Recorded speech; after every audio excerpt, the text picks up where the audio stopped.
अस्सलामुअलैकुम रहमतुल्लाहि वबरकातुहू। तो आज का हमारा टॉपिक है Rutherford model of an atom या डिस्कवरी ऑफ न्यूक्लियस। किस तरह से रदरफोर्ड ने न्यूक्लियस को डिस्कवर किया और रदरफोर्ड ने जो अपना पहला एटम का मॉडल दिया तो उसकी क्या क्या खसूसियात हैं, ये सारी चीज़ें हम लोगों ने इस टॉपिक के अंदर पढ़नी है। तो इसके एक्सपेरिमेंट को पहले डिस्कस करते हैं कि न्यूक्लियस को किस तरह से डिस्कवर किया गया। तो इसको गोल्ड फॉइल एक्सपेरिमेंट भी बोला जाता है क्योंकि इस एक्सपेरिमेंट के अंदर ना रदरफोर्ड ने एक बहुत ज़्यादा थिक गोल्ड फॉइल ली।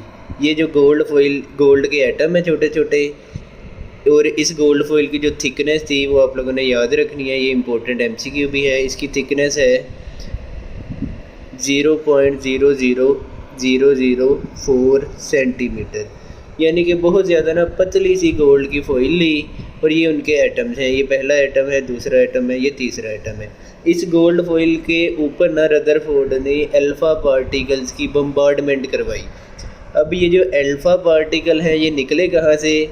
ये ना रेडियो एक्टिव एलिमेंट से निकले। यहाँ पर या तो रेडियम ले सकते हैं या तो पोलोनियम ले सकते हैं। दोनों के अंदर से ना कंटिन्यूसली अल्फ़ा पार्टिकल निकल रहे होते हैं और इनकी हम लोगों ने बम्बार्डमेंट करवाई इस थिक गोल्ड फॉइल के ऊपर।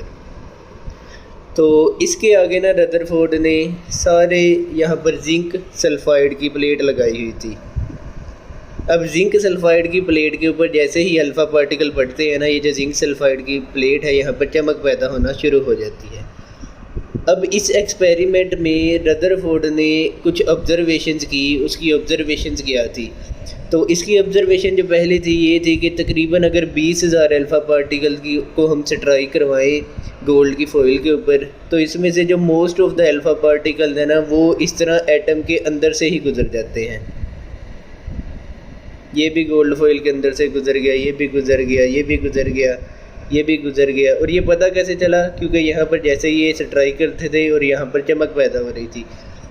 बहुत सारों ने क्या किया, इस गोल्ड फॉइल के अंदर से ही गुजर गए। लेकिन कुछ अल्फ़ा पार्टिकल्स ऐसे थे जिन्होंने इस गोल्ड फॉइल के साथ टकराए और ये रिफ्लेक्ट बैक हो गए, और कुछ ऐसे थे जो कि टकराने के बाद उन्होंने अपना एंगल चेंज कर लिया। फ़र्ज़ करें एक अल्फ़ा पार्टिकल यहाँ पर था, ये इस तरह से यहाँ पे जाकर टकराया और इसने इस तरह से डिफ्लेक्शन शो की और अपना एंगल चेंज कर लिया। ऑब्जर्वेशन दोबारा से रिपीट कर रहा हूँ। Most of the alpha particle जो थे वो इस गोल्ड फॉइल के अंदर से ही गुजर गए, लेकिन बहुत कम ऐसे थे जिन्होंने डिफ्लेक्शन बैक शो की, और कुछ थे ऐसे जिन्होंने डिफ्लेक्शन शो की, जिन्होंने अपना थोड़ा सा एंगल चेंज कर लिया। अब इन्होंने एंगल चेंज क्यों किया? एक एटम के सेंटर में ना पॉजिटिव चार्ज होता है, क्योंकि ये जो अल्फ़ा पार्टिकल है ये भी पॉजिटिव चार्ज है। जब ये पॉजिटिव चार्ज के साथ टकराएंगे तो इन्होंने ज़ाहिर सी बात है कोई ना कोई अपने एंगल को चेंज कर देना है। अगर वो एग्जैक्टली एटम के सेंटर के ऊपर जाकर से ट्राई करेंगे तो ये अपना वापस रिफ्लेक्ट बैक हो जाएंगे। इस एक्सपेरिमेंट से इन्होंने कुछ रिज़ल्ट निकाले, उन रिज़ल्ट को भी हम लोग डिस्कस करते हैं। सबसे पहला रिज़ल्ट तो यही था कि एटम जो होता है उसके अंदर ना मोस्ट ऑफ द जो स्पेस है वो खाली होती है, एम्प्टी होती है। इसी वजह से बहुत ज़्यादा अल्फ़ा पार्टिकल्स ना इस गोल्ड फॉइल के अंदर से गुजरी जा रहे थे। एटम खाली था तो उनको जगह मिल रही थी गुजरने की, तो वो इस एटम के अंदर से ही गुजरी जा रहे थे। और दूसरी जो रिज़ल्ट था उसका ये था कि एटम का जो सेंटर होता है ना, उस सेंटर के अंदर पॉजिटिव चार्ज होता है। क्योंकि पॉजिटिव चार्ज है इस वजह से ये जब अल्फ़ा पार्टिकल के पॉजिटिव चार्ज इसके साथ जाकर से ट्राई करते हैं तो यहाँ पर ये अपने एंगल को या तो चेंज कर देते हैं या एग्जैक्टली वापस रिफ्लेक्ट बैक हो जाते हैं। और ये भी ऑब्जर्वेशन थी कि एटम के सेंटर के अंदर न्यूक्लियस होता है, उस न्यूक्लियस के अंदर पॉजिटिव चार्जेस होते हैं। उसके बाद एक रिज़ल्ट इनका ये भी था कि एक एटम जो होता है वो न्यूट्रल क्यों होता है? क्योंकि उसके अंदर जो नंबर ऑफ़ पॉजिटिव चार्जेस हैं यानी कि प्रोटॉन्स, और उसके बाद जो नंबर ऑफ़ नेगेटिव चार्जेस हैं यानी कि नंबर ऑफ़ इलेक्ट्रॉन्स बराबर होते हैं। इसी वजह से एक एटम न्यूट्रल पार्टिकल कहलाता है। इन ऑब्जर्वेशंस को और रिजल्ट्स को मद्देनज़र रखते हुए रदरफोर्ड ने ना एक एटम का प्लानिटरी मॉडल पेश किया।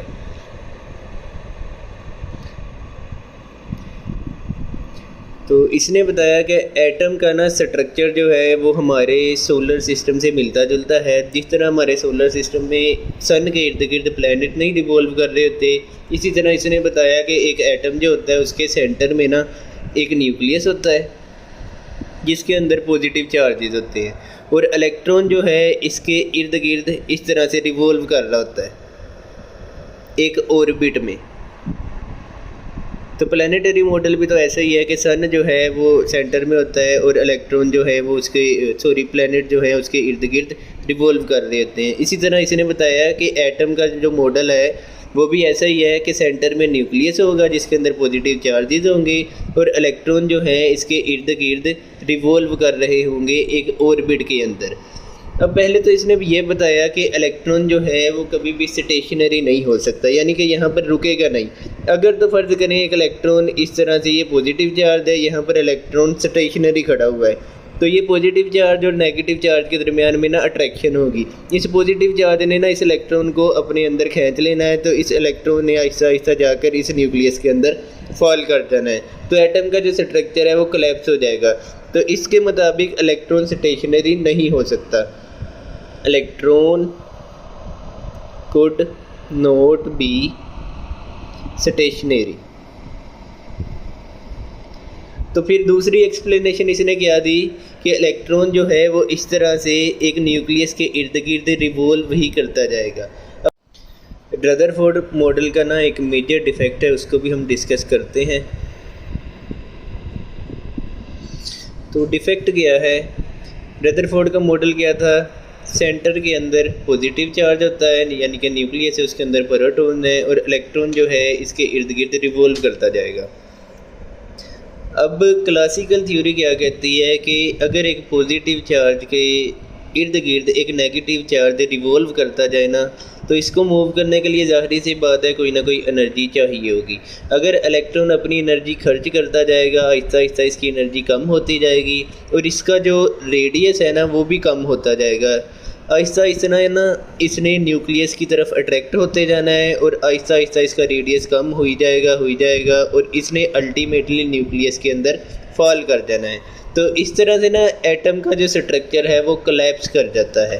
इलेक्ट्रॉन क्या कर रहा है, अपनी एनर्जी को कंटिन्यूसली लॉस कर रहा है। तो यहाँ पर मैंने लिख दिया लॉस ऑफ एनर्जी।